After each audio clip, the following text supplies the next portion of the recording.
Well, welcome everyone to week 2 of the ROC Poetry podcast. Today I've got Cruxclaire and MoldyTurnip. Welcome, guys.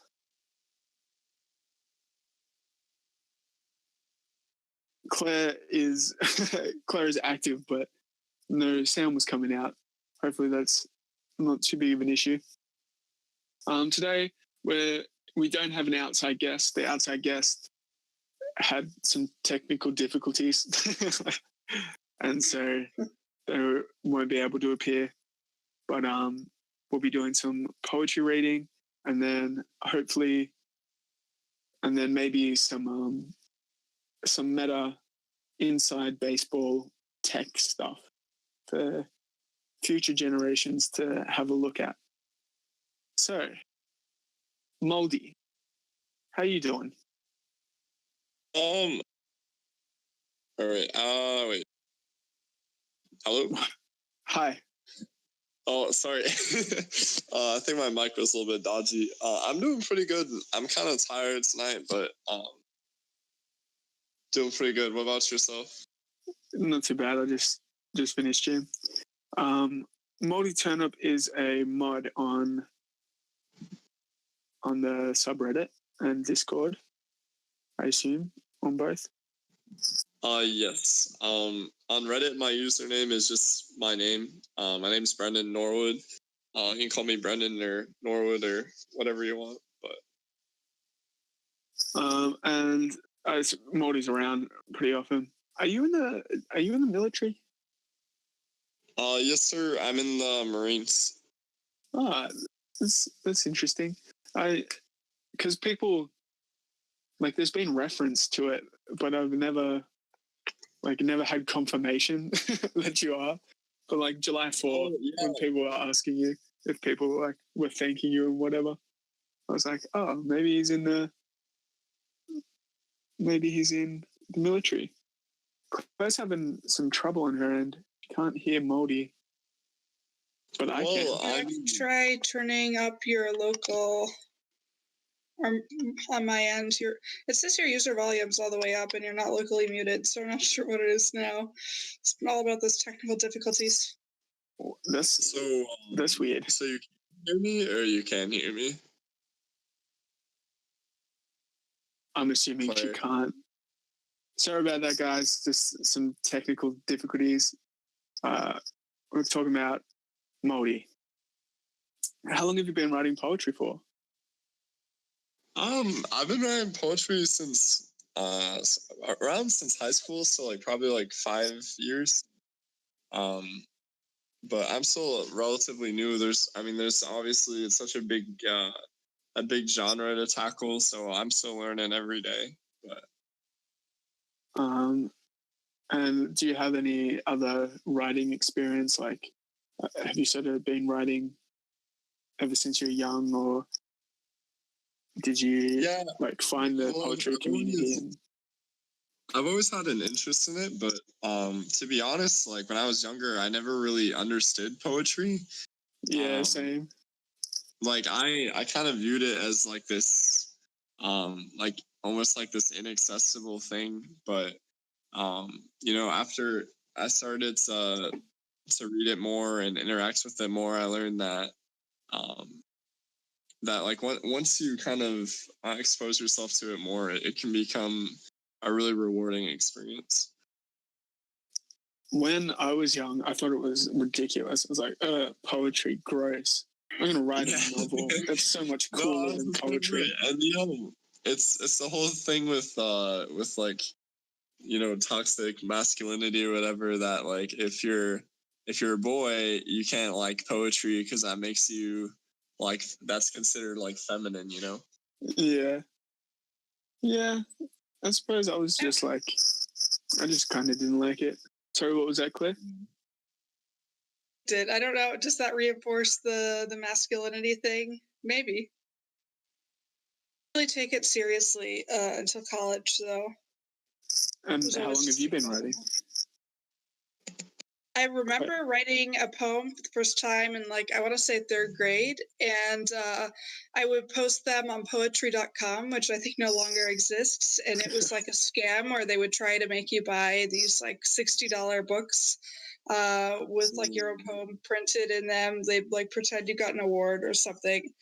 But like I realized it was a scam and still posted my poetry there because I don't know, I hope someone would read it. Probably no one did, but that's good because it was really bad.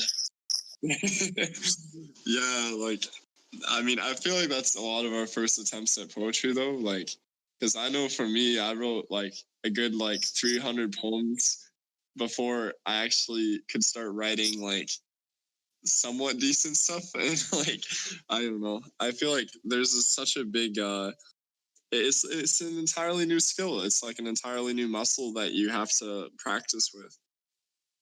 I came from writing rap, so I'd probably written like 25 raps before I wrote my first poem. And my first poem was a slam piece, like a big performance piece.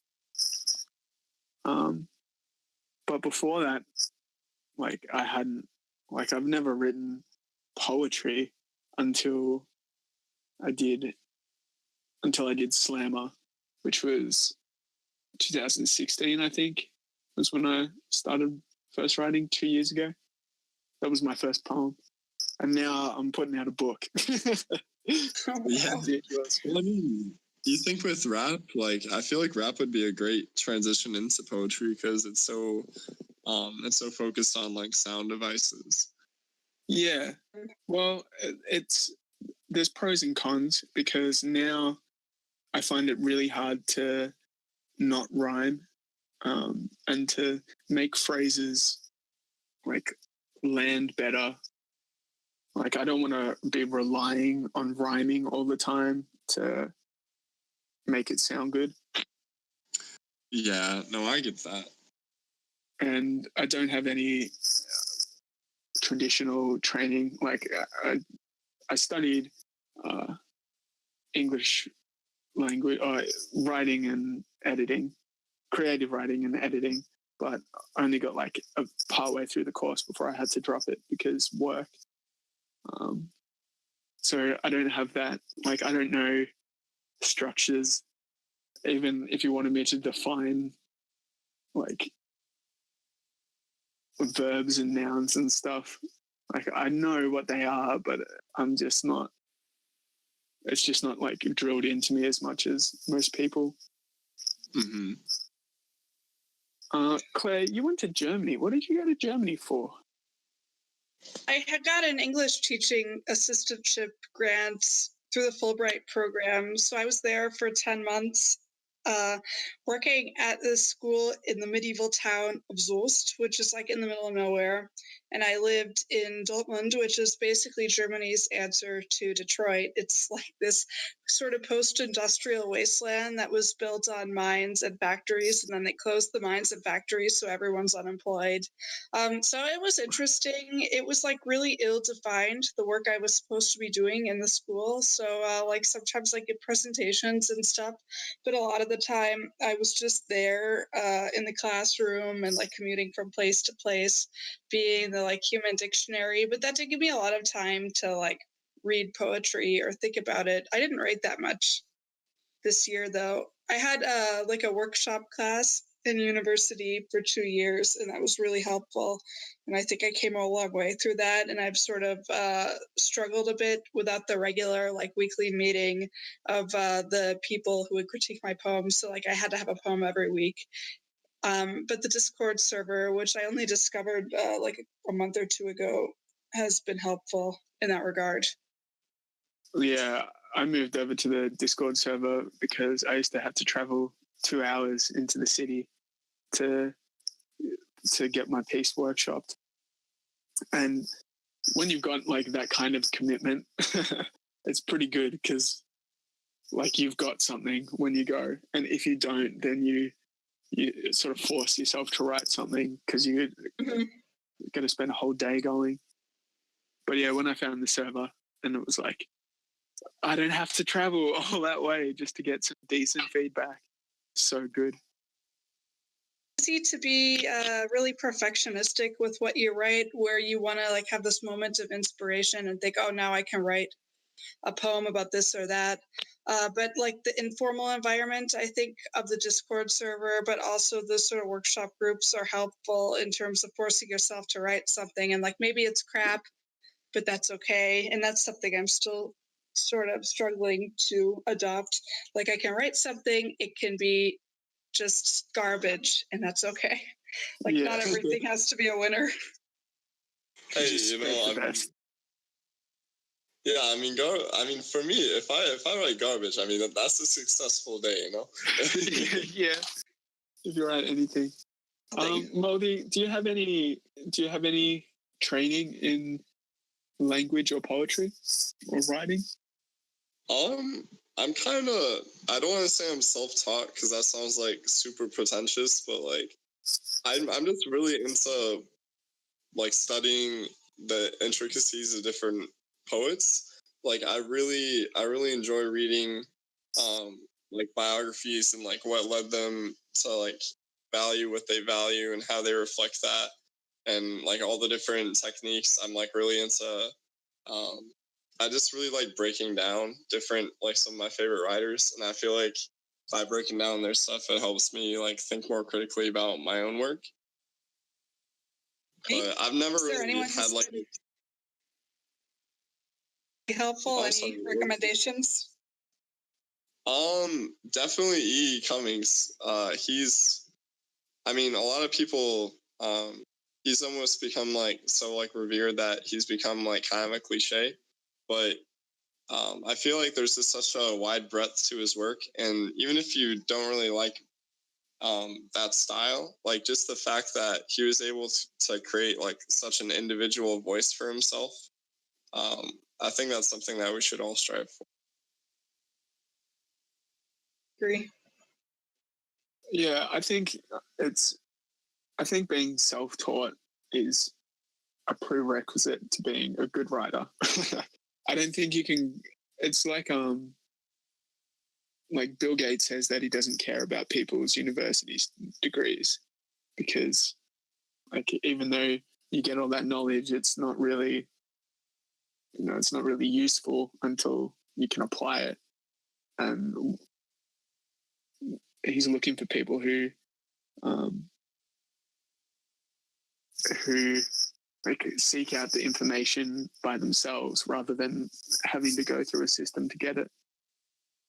Yeah, and like especially considering by discovering which poets you like and what styles you like, it lets you, it's more individualistic, like if you go to a college or something, and this isn't to discount college by any means, because I think it's a great way for a lot of people to get that to get that knowledge, but like I feel like a lot of like the stuff that they present is very I don't know, it's kind of bland and like classical, and Yeah, I think that by like if you, with anything in life, like if you can actually find instances where you can connect to it personally, vice like someone else connecting to it for you, like I think that it's going to be like a more enriching experience for you. I think universities are good for. Sorry, you go, Claire. I say there's a lot of like emphasis these days on MFA programs and stuff like that in like the literary community, but the people I know who write the best poetry are people who are just like constantly reading poetry, and I think that goes along with what you guys have been saying. You could be an autodidact, to use the pretentious word, and write just as well as anyone from those programs. Like maybe the structure of the programs helps you, but ultimately I think it's that the analysis of what you're reading, the consumption of the material, and a passion for it that makes you a better writer. I think it's also important to like develop your own voice, and if you're in a system that wants you to do well on exams, then it's sort of hard to have your own voice. Like you're writing for the markers rather than writing for yourself or for the greater public, I suppose. And like in the end too, like having your own voice is really the only thing that matters. Because like, the only poets, like the only artists, the only writers that people remember and that people like respect are people who, you know, have something distinct about them. You know, like with like Van Gogh, how like he didn't really care that like he didn't fit into the times. He just kind of did his own thing, and that's like part of the reason people love him so much. It was psychotic. Oh yeah, might not be the best person to take advice from in hindsight. Well, speaking of unique voices and everyone having their own voice, I think we should move on to the poetry sharing. So I'm trying to make it a staple that each show guests from the subreddit will perform a few pieces, and then we can have a bit of discussion afterwards, talk about maybe what we liked about it or what we didn't like, or just, you know, any themes that are brought up, and maybe we'll go into some tangents or whatever. I don't have any pieces, but I might do one. I might bring one up. But Moldy, can you lead us with piece number one? Oh man, this is a lot of responsibility. It's okay. Okay. Do you want me to like post a text version of it in the chat or? Yes. Okay. Cool. And I'll add it to a document that'll be linked with all the other links that go out. All right, good to go. All right, so this one, I actually wrote it like fairly recently. I wrote it a couple days ago, and I wasn't really expecting it to get the response that it did, but a lot of people really liked it. So it's kind of documenting this relationship I had, but it is called I Always Smoke in the Morning.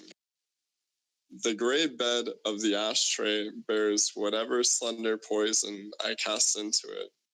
My cigarette, she does not divorce, she does not yell, she does not stay for long, but lingers in each pore of my skin, each thread of my shirt, each still passing thought.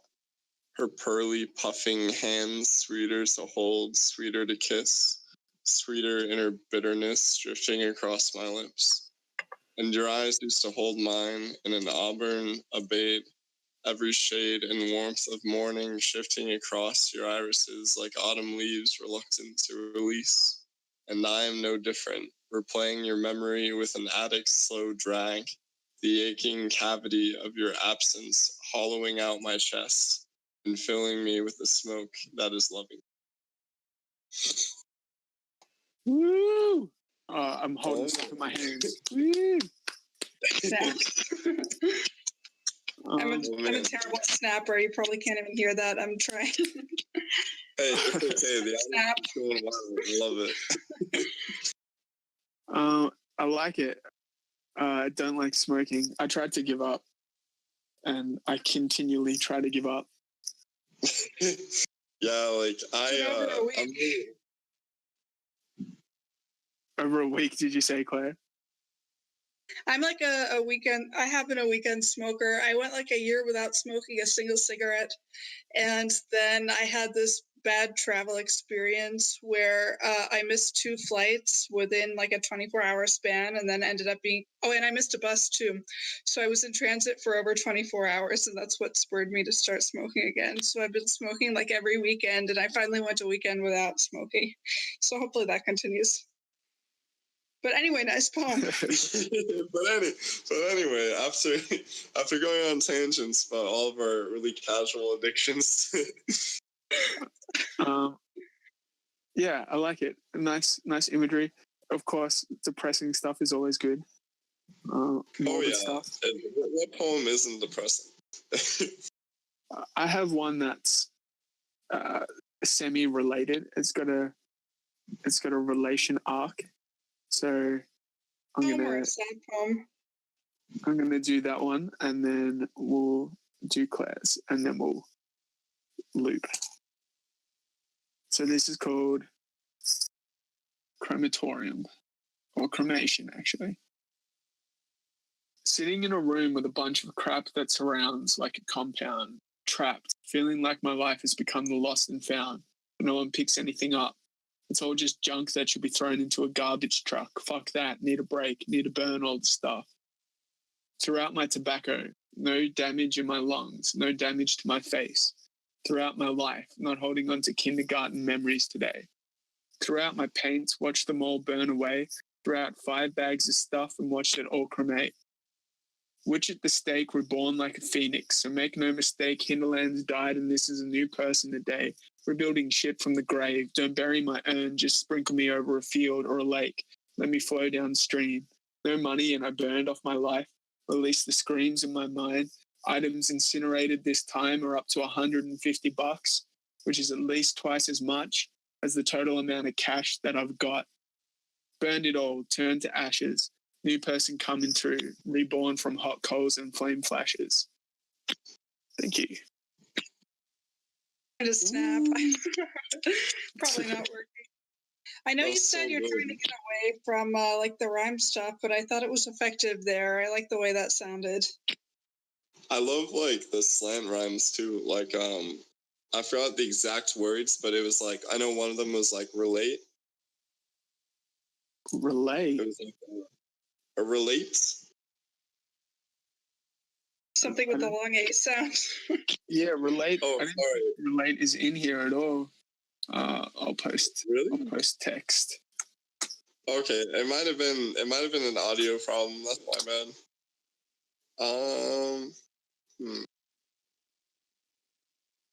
Oh, it was cremate. That's my bad.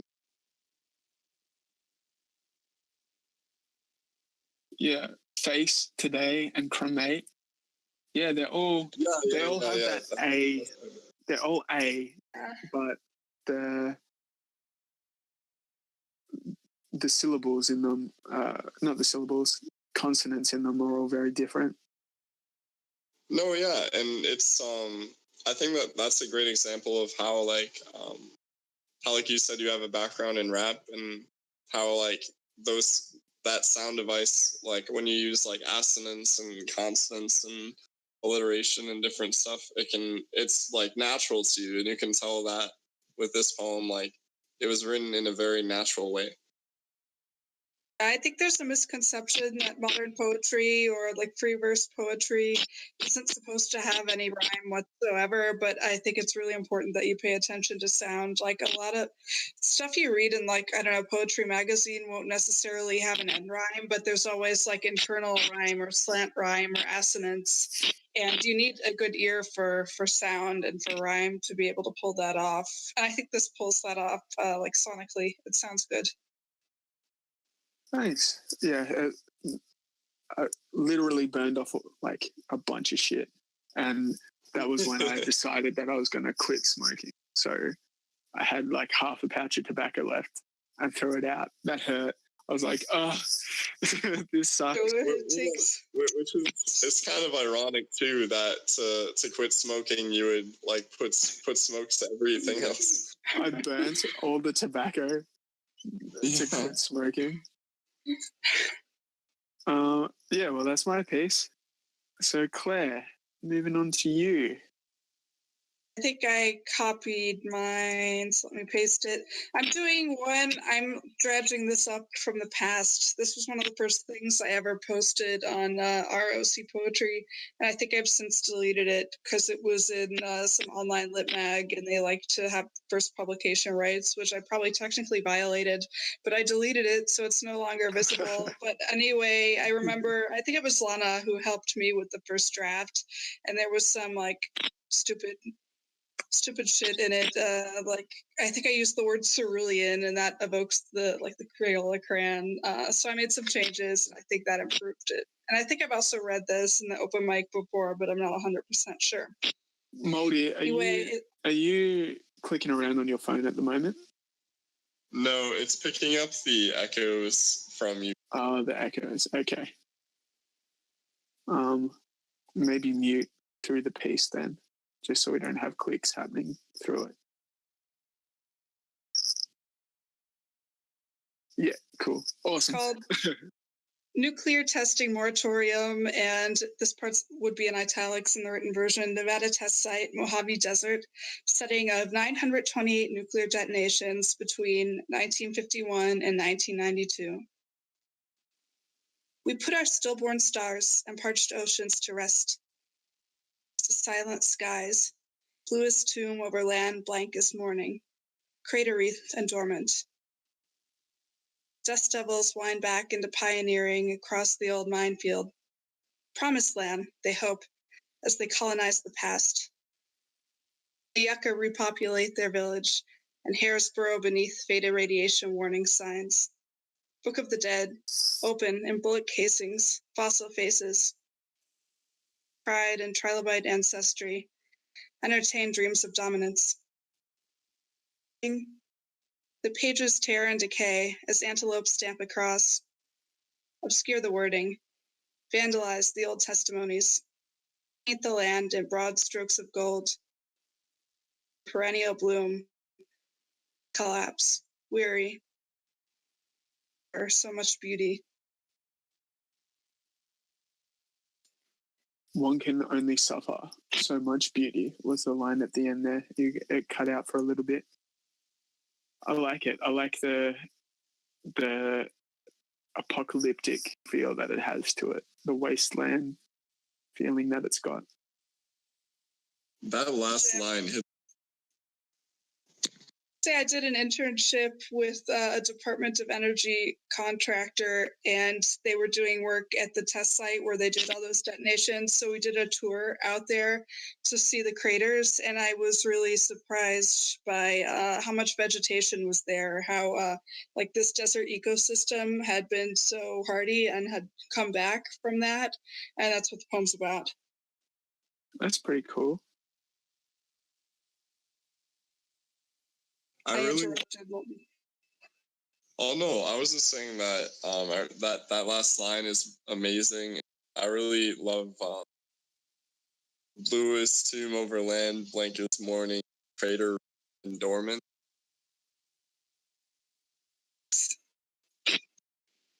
Yeah, no problem.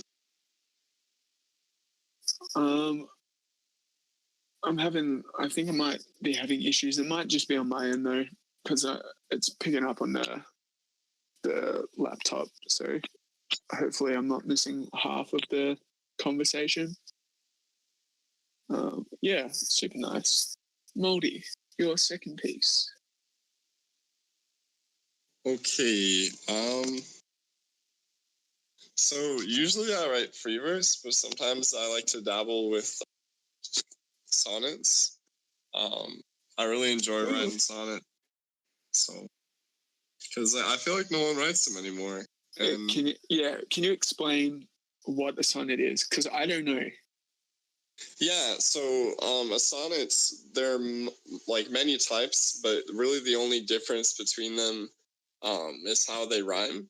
So the typical, like what they call an English sonnet or a Shakespearean sonnet, it's going to have 14 lines, and it's going to have like the first three stanzas are going to be like A, B, C, D, C, D, E, F, E, F. So it's like where the first line and the third lines rhyme, and then the second and fourth lines rhyme.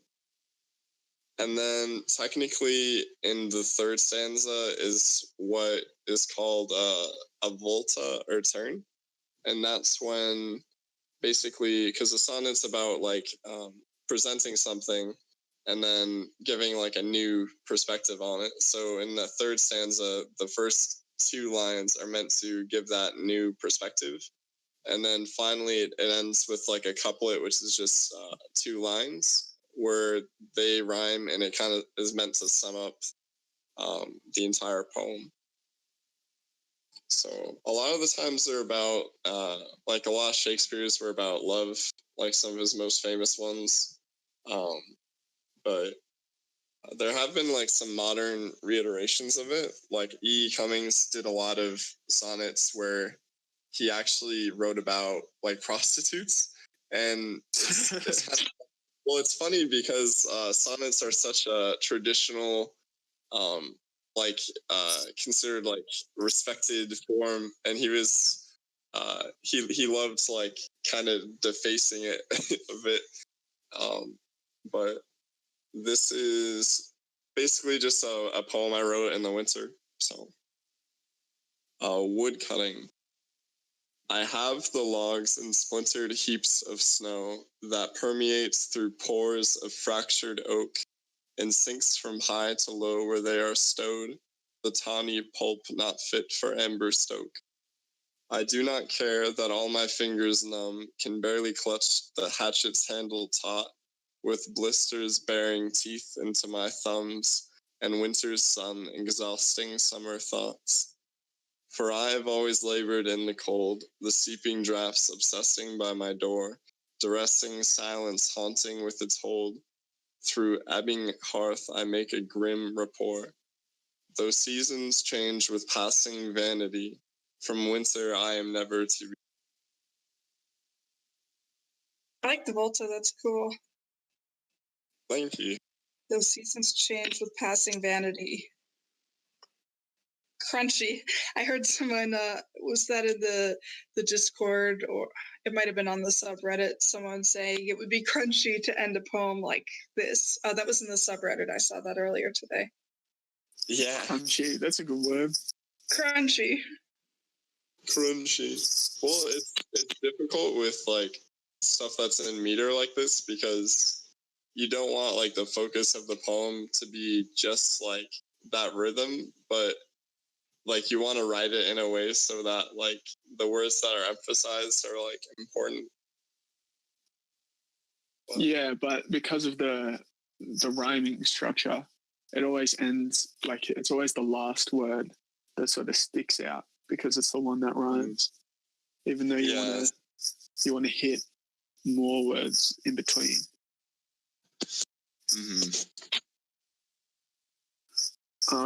Well, awesome. Thanks for that. Thanks for the quick lesson on sonnets as well. Yeah. Yeah, sorry I didn't like more eloquently teach that. Really eloquent. Well, I did a good I job. literally had no idea, so better than I could do. Claire, your second piece. I was going to do one that's still a work in progress. Do it. Something I think I did post this on the Discord workshop channel recently. I'm just trying to copy it right now. Oh no, I just destroyed the formatting completely in Google. Let me undo, and hang on, I'm about to post this. This is formatted really weirdly, so I don't know if it's gonna look readable in the Discord chat, but I'll try. It's okay, I can fix it in post. But I can still read it. All right, this is called Commute, and it's basically about all the hours I spent in trains between those two German cities and kind of the wilderness landscape and like sunrises and sunsets I'd see. So, mutare, Latin, to change, as we mutated from the classic into the fast train boarded. Cities turn blurry and plentiful as trees. Gray dawn. We are chugging along, the train at home in movement, in our bodies. A monochromatic in shades of seeking, set on a window's passing view. The reaching fog is trying too hard to crystallize into diamonds. Futile as dandelion roots. Sun forever. Two does stand in a still dark field as the clocks softly ticking on anonymous wrists. By one another in wind-bent grass. Eastward horizon break. Eyes. Two trees shedding leaves. Last season's ephemera step into illumination. Smoking up minuscule distance is neither here nor there. A child flits along the aisle, listens, unlearning her mother tongue. Looks out the window, finds the sun gradually lapping up the morning fog.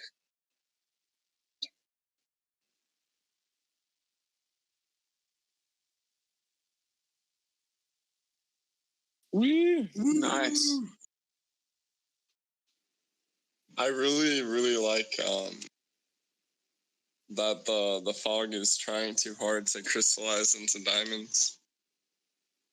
What is ephemera? Last season's ephemera.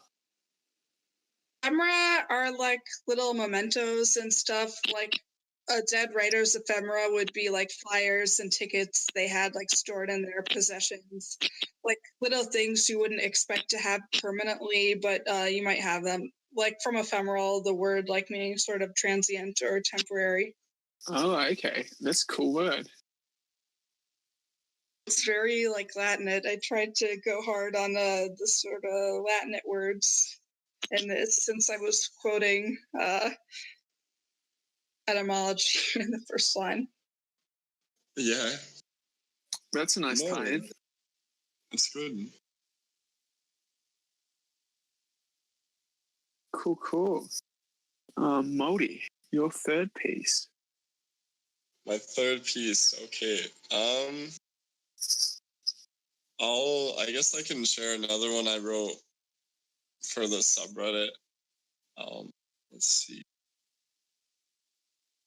So this one's like a very stereotypical poem about poetry kind of thing. Meta poem. Yeah. So as if there's not enough of those. Huh? Put in Ars Poetica because I've seen a lot of poems lately in lit mags called Ars Poetica, and I think those are like poems about writing poems. Exactly like what the stipulations are. Like, is it an Ars Poetica or is it not? I don't know. Yeah. Well, I mean, I think I don't know. It's just I've noticed it's a pretty popular thing to write about, but. Dude, I want to get Jackson Crawford on. He's a ancient Norse linguist. He's a professor of ancient Norse languages, and knows a bunch of ancient Norse poetica off by heart. So it'd be really cool to have him on. But Cool. I don't know. Maybe he's a little too big to come on a Reddit podcast, but maybe not. You just gotta juke him out of it. You gotta be like, listen, we've had Mr. Dr. Brendan Norwood on here, and Mr. Professor Brendan Norwood. yeah, and then Professor Claire was she's very famous, and she was also on here. But all right, sorry to tangent. Oh no, that's okay. That guy is actually probably a lot cooler than what the listeners are about to hear. But no, this is a little bit of healthy self detriment too. So here is the poem. The reason that I am such a terrible poet. The reason that I'm such a terrible poet is that I have nothing of myself to put into my work. Why would people want to read a stanza of downcast glances and eyes rubbed red, of cigarettes smoked, fringed and forgotten until they burn me out of dull dazes, of fingers tapping trailed off words like one-winged butterflies? Only a tragedy in that they might be beautiful, but like all beautiful things, fall under their own weight of ephemeral perfections. Who would want a poem to wrestle horse blinders over their head, forced to imagine life as one beautiful track, one rosy lens our hearts can race upon ad nauseum to catharsis, like some cheap hooker avoiding eye contact? I want a poem that really fucks, a poem that is imperfect, dirty, and wrong, a poem that grinds hungover teeth and glorifies all of life's miracles that don't happen. I want a cross-armed, weary-eyed former dreamer who can't pay rent or any other expectation, who doesn't change for the better at the Volta and forgets their rhymes like unwatered plants. The reason that I'm such a terrible poet is that I have nothing pretty to lie. Oh, I really like your use of the word ephemeral. I really like Yeah, your use of the phrase, I want a poem that fucks. That was, oh yeah, it was a risky move, but I'm not going to be performing that poem at any churches anytime soon. I think that's the best line. I want a poem that really fucks. yeah. That was, I felt like that was the pickup. Like it was going good, and then I was like, yeah, woo, woo. Like, now again for the people in the back. That was good, man. I really like that one. I like it too. Thank you. I like the butterfly stanza. That was really cool too. Only a tragedy in that they might be beautiful. As I was reading that, I realized that it had the word ephemeral too, like yours. It was kind of funny. It's crunchy. You could say. Cool. Poem. Yeah, that was a crunchy poem, definitely. Super crunchy.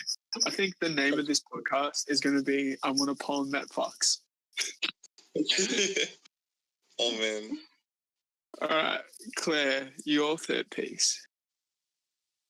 Post a link. This won a university prize, so it's on a fancy website. You can use this in telling your Norse professor guy that I too am a professor. Small tangent. I got a letter or in the mail. I got an offer for a discounted subscription to Poets and Writers magazine because I'm on this website and they think I'm a professional writer. I was like, oh, someone thinks I'm a professional writer. That's really funny. Anyway, short based on this pile of candy in the Art Institute of Chicago that Yeah. you're allowed to. I don't know if you guys have seen it, if you've been to the Art Institute of Chicago, but it's a pile of very colorful hard candy. And if you visit the museum, you're allowed to take a piece and eat it so that the pile goes down and gets smaller and smaller and then is replenished. And what the artist was trying to do with that was to represent his partner who died of AIDS, like how he became thin and emaciated and shrank, but how he could remember his spirit as something sweet like that and replenish it in the form of memory. And it was a piece I just found really moving. So this is an ekphrastic poem. And it's titled based on the pile of candy at the Art Institute. So it's called Untitled Portrait of Ross in L.A. It could taste so sweet that the body, whittled down to its essence, would be sugar, memory of touch that consumed us, me and others, that our bones grew as you receded, as I forgot your scent slowly, only for you to swell up among my molecules, field that blooms relentless against your absence, yourself in our hunger.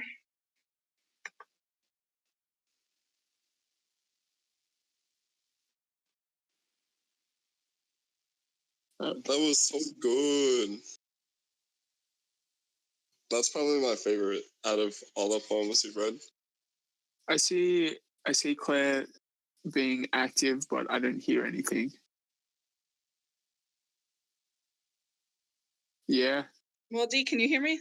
Yeah, there we go. Now I can. Yeah, I can hear you. Break again? I can reread it if you want. I guess you can't hear me. No, I can now. I can now. I can hear you. Yeah, I did hear you read the poem. But then you cut out like afterwards. It did seem really short. I don't think I said a text anything, version will be up for people to follow along. No, that's I really love and just how you've captured so many sensory like feelings just with so little verse, you know. Like you have like your sense, your taste, your essence, and like your hunger. There's like so many like great sensory experiences. Probably just a ripoff of Ocean Vuong. I was reading his book Night Sky with Exit Wounds, which I highly recommend to anyone listening at the time. And he uses a lot of language like that.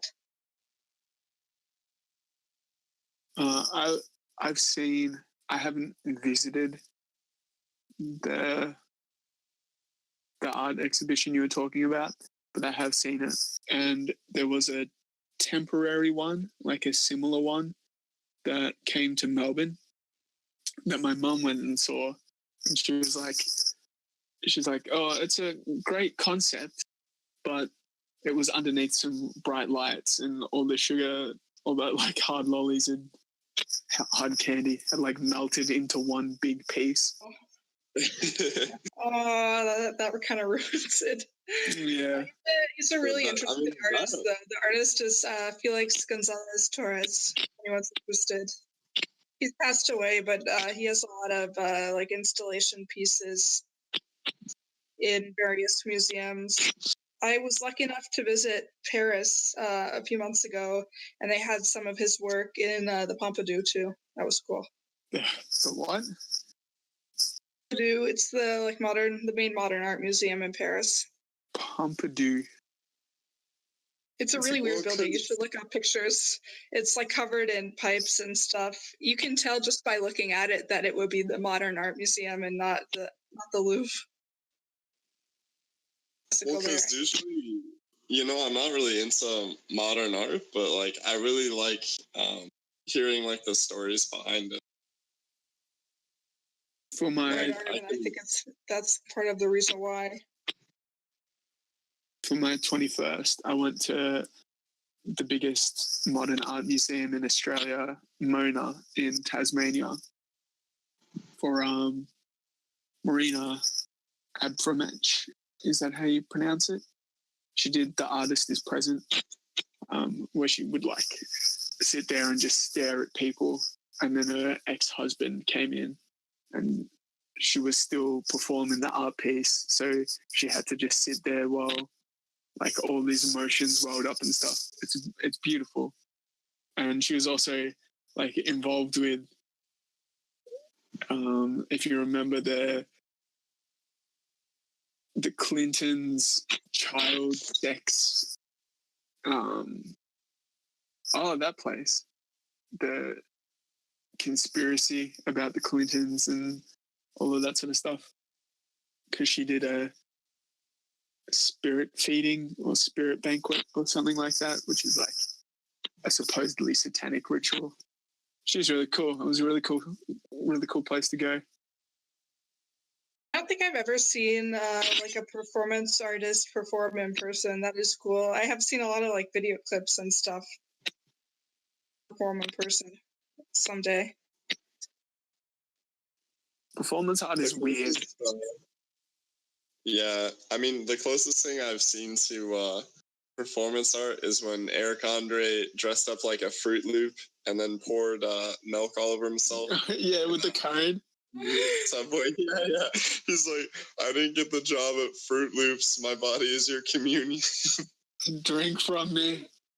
Yeah. I've seen art to me. I've seen some good performance art and I've seen some really bad performance art that's like, this isn't art, this is just you doing some weird stuff with the excuse that, oh, this is art, like the concept behind it was pretty weak. But I've also seen some really good performance art that's like how it was done is the whole point of it. Yeah, I feel like with concept art in general, I end up either loving it or hating it, like based on how strong the concept seems to be. It either like blows my mind, or I'm like, you could pretty much throw this in the trash, or that performance could have stayed in your bathroom. Yeah, because that's the thing is, because right now my girlfriend is like really, she's an artist and she's really into like modern art and like contemporary, like abstract, like weird stuff like that. And like I try to be open-minded because she always tells me that like you need to learn like the story behind it and stuff. And Yeah, definitely. And I guess, yeah, and I guess it's like a human thing just to kind of discount something before you really like take a real like critical look at it. But I mean, I feel like there has to be a line somewhere, because like if you put like a toilet upside down and then just give like the title like a super weird name, like that should let me ask you this. Let me ask you this. What about if you enter a toilet into an art competition and that's it? Like all you do is submit a toilet. Is that art? You would probably win. Yeah, well, the guy who did it did win. Yeah, Marcel already. Yeah, it was, the artist had, it was like 1 meter by 1 meter square, and you built your sculpture in it or whatever. And this guy just put a toilet in and was like, art, as a statement of like, you know, there's all this weird shit here. As a joke, I'm just going to put this toilet in. But then people were like, because of the context of it and all of that, people were like, well, this is really good because it's a statement on the competition and the art scene and all of that sort of stuff. So it ended up winning. And it was just a toilet. Well, see, honestly, like that's one of the things, because I know I rave about E. Cummings a lot, but a lot of his poetry, you have to know like the actual context to appreciate. And I feel like with poetry especially, I really dislike poems that are just like a list of random historical allusions and like that are just super super convoluted, and you have to, instead of the poem just being accessible to any reader, which is like in my opinion what it should be for a poem to be considered good, it's just this like really specific, like nuanced friggin' like it's just arrogant, you know, like it's too highbrow. Like I feel like for an art form to be able to be appreciated, like it should be rewarding personally to unpack. Like it shouldn't be just full I disagree. Of like I disagree because maybe that piece of art or that poem isn't for everyone, and it's only for the people in the know. And the people who do know what you're talking about, they might be like, holy shit, this is amazing. Well, I don't mean like a specific emotional like in a specific emotional group, like people who might share like a specific emotion. I'm talking more about like who's that one poet that always writes about like really specific historical events? Ashbery, like he always writes about these like totally out of the loop like historical events, and he'll make this poem about it. But since he mixes up his syntax so much and like abstracts it even further, it just creates an experience that's like just not that rewarding. Do you know what I mean? Yeah, not accessible and very jarring because you get lost in it. Yeah, exactly. Like for a balance where you can have those kind of obscure allusions or references, but like a general audience could still be able to enjoy the language or get something out of it. And maybe that's not the case with Ashbery. I honestly don't know his work that well, even though he's really famous. I feel like he's one of those people I should have read but haven't really read. Yeah, like I'm trying to find an example now, but usually when, like, even in the Discord, when people are talking about poets and stuff, I'm usually like, I got no clue what anyone is on about. I don't know any of these people. I tried to, in Australia, our biggest poet is Banjo Patterson. I'm like, I've read Banjo Patterson. I've heard Banjo Patterson. It's good. I agree. I want to hear something else, though. And when you try to look for something else, it's either super cliche, like I can't find any Australian poets any classic Australian poets that aren't Banjo Patterson. Yeah. And on the server, there's a lot of talk of American poets and stuff. So I get a bit lost in that as well. Claire's saying that her computer's about to die, but... Can you hear me? Yeah. You can hear me? Yep. Okay, I switched to mobile, so I guess it's working now. Great. Oh, good. Anyway, I'm definitely guilty of like citing only American poets. I really don't know. I don't think I know a single Australian poet. That's kind of embarrassing. I know a few Canadian poets and some like English and Irish poets, maybe Welsh. So Dylan Thomas, who was Welsh. I don't know. I just don't know many Australians. You know, Rupee's Canadian. Rupee Kaur. We will not speak of Rupee. This is a non-Rupee podcast. So no, well, she came up last podcast as well. I think it'll be a thing if we can go like a full podcast without mentioning Rupee Kaur. Well, the Discord has a rupee emoji. She's really important to our existence. Really? Yeah. It is. I honestly, I can't stand all the people who like defend her stuff like so passionately. Like, yeah, I can understand. I can understand defending it, but like getting up in arms about it is a bit much. Yeah. I love the memes about her, though. Did you guys see the daily poem on the Discord the other day? It was last weekend, I think, during the open mic. There was a meme about like taking some lines from your poems and adding an MS Paint drawing to make a rupee poem. Yeah, that's the thing. Anyone can imitate her style, and it's like Coke or Pepsi. You wouldn't be able to tell the difference at all. But if you were to try to imitate like Shakespeare or any of these other famous poets, everyone would be able to tell that you were you instantly. And it just goes to show that like her voice just like it's so easily replicable that it has no value at all. It's like a mass produced style that everyone's trying to get on the train on, but in the end it's just so like it's so shallow that it's not going to get anywhere. See, the problem is her poems don't fuck. They don't really fuck, they fake fuck. Yeah, like they don't have the crunch, you know. They're like they're like 13 fuck where there's no actual fucking going on, but they like sort of half-heartedly try to make it look like there is. No, yeah. It's like a California roll, but without the actual cream part or avocado part. And I like poetry that has the hot Cheetos on top.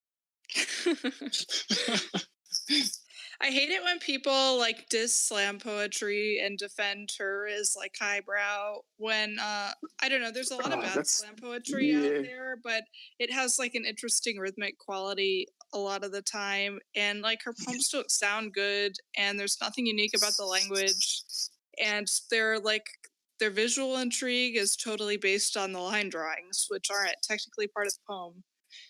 So yeah.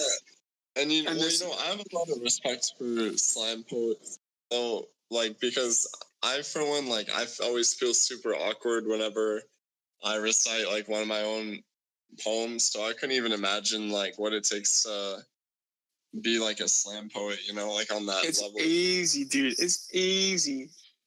Because it's just, like, so the thing is, slam poetry as a genre, I don't think is bad. I think there are bad slam poets, definitely, but because like there's so many people in there, it's not like every slam poet is the same. But Rupee Kaur is one person, so yeah. But slam poetry is easy, dude. Once you get up there, you just go numb. You're nervous, and then you start. And then you black out, and the next thing you know, you're off the stage, and you're like, and people are applauding. That was easy. Maybe that's if you're like a natural performer. I've never blacked out on stage. I'm not a slam poet, though. I don't know. Maybe you just have to practice blacking out. No, like, hey, you know, as a Marine, I know a thing or two about blacking out. No, because you get so nervous and so excited and all of that. Like, you do your piece, but you don't really remember any of it. Like, you come off stage and it's like it's over, and you're kind of like, oh, wow. Well, it's weird because like I've performed like music before, and I'm totally cool with it. Like it's that's like natural to me, but for some reason, I guess like poetry seems like more personal, you know? Yeah. Do you sing or do you play an instrument? Because I don't know. I think if you're playing an instrument, it's easier to hide behind your instrument. If you're like singing or performing like your own writing, it's much more like you. It's down to you. Yeah, well, like I did both, and I was never really uncomfortable. Like I was at first, but maybe it's just like that, where like you're uncomfortable at first, but you kind of get used to it. I'm not musically talented, but I'm not atrocious. And a lot of my friends are really musically minded, so if it's at a stage, I can't, because I know I'm not good. But if I'm ever hanging out with them, I'll try improvise some spits or something.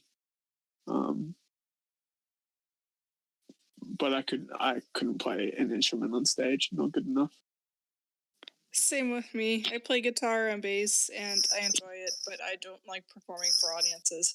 But it's also, I feel like I try to write poetry for some sort of audience, and with music, it's not for an audience. It's just for me. I use my guitar like a stress ball, and I'm fine with keeping it that way. I come from an acting background as well, though. Like all through high school and even primary school, I did a lot of acting, stage plays, and improvised skits and stuff. So I tried that, but it was just not my thing. Like I've been on stage. Ow, God damn it. I was spinning something in my hand and it flew out and hit me in the face. I've been on stage in front of like 800 people, and it's the same as being in front of 10. Maybe 20. 10's a little different. But yeah, 20 people to 800 people, it feels the same. 20 to 800. Yeah. Because it doesn't matter. Because it's not about the audience, it's about you. I think anything more than that, and it starts to be a little bit different, because more than 800. Yeah, because just because of the numbers, like it sort of changes how the mob mentality of the audience. I don't think I've ever read poetry in front of more than 20 to 30-ish people, and that was a pretty casual setting, like a party, poetry reading party. Ben, who we had on last week, and runs Slammer. Slammer gets 70 people average, but it goes up and down. Like they had 200 on the last night or something. But it feels the same. You can only see the front row, and the rest doesn't matter. Yeah, and it gets to a point where everyone just kind of fades out too, you know? Yeah. And once you get used to it, you realize that it's really not that big of a deal. Even if you do stuff up, it's not like you've ruined your life. You know, you stuffed up on the night, but you didn't oh no, made a mistake. Horrible. Yeah. One time in high school, since I was in jazz band, and I was in all these different groups, so I was switching between like uniforms a lot. So I was trying to get into the suit, and I didn't realize that the jazz band was already on stage. So I ran on stage. Well, they had already started playing, but I had a solo in the song. So I literally waited like right until my solo, and then I like came on stage playing the solo. It was steal the spotlight from everyone. Oh yeah, it was like my favorite high school moment, because like my band teacher like terrified, because he was like, where like is he, you know? Yeah. But it was super funny. Cool. Does anyone have anything they want to get in before we wrap it up? I don't think so. No. Cool. Call your grandmas. Yeah, call your grandmas. Recycle. Eat healthy. Don't smoke. I'm not a big fan of that one. Eat healthy. That's tough. Yeah. I wonder how many Cheez-Its I ate today. Probably way more than I should have. But they don't have Cheez-Its in Germany, so when I came back, I immediately just went for those Cheez-Its. They don't have them in Australia, do they? Cheez-Its. Yeah. No, we have shapes. We've got goldfish crackers. We used to, and I loved them so much. Maybe they don't just have them in Germany either. They're so good. Maybe just because I've got nostalgia glasses, because they came out when I was like 8, but they were sort of like here and then they left. Probably illegal in like Australia and the EU because they're so processed, but they're so good. It's not just. Are you kidding? Wait, the Australia banned fucking goldfish? Like what? I don't know if they banned it or not, or if they just don't make it there. They used to have such cool ads as well. All right. On that note, eat goldfish. On that note. Write poems about goldfish. This podcast was not sponsored by Goldfish.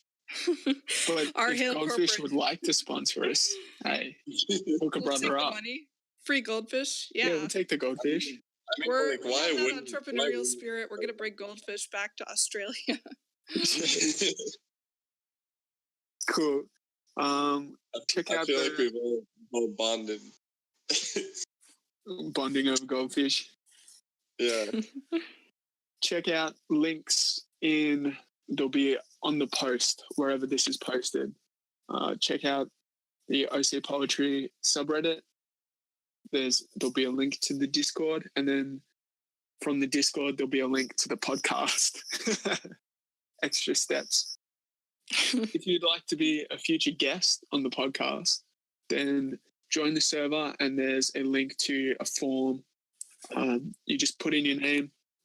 You have to have posted on the subreddit or in the Discord to make it on, and we only choose one general guest every week, and one mod guest is how it's working at the moment. Anything else that I need to mention?